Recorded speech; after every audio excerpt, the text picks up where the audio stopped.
Let's get your Tata Nexon's infotainment system up to date. There are two main methods: over-the-air OTA and USB. OTA updates are the easiest for newer models from 2021 onwards, like the XZ Plus and XZ EV Max trims.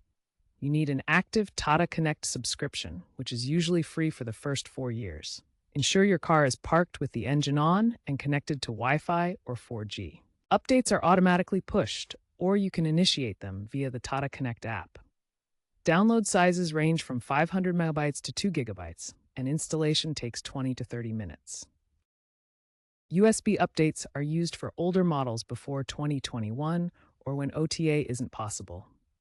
Download the correct firmware from Tata's website by searching Nexon Infotainment Update plus your variant, save it to a FAT32 formatted USB drive, plug it into the car, and navigate to the Update option in the infotainment settings. Remember to back up your data first. This process takes about 10 to 15 minutes.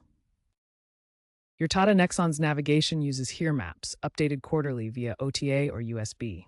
These updates include new points of interest, routes, real-time traffic, and EV charging stations for Nexon EV models. For smartphone integration, wireless Android Auto and Apple CarPlay are available on 2023 Plus models via OTA updates.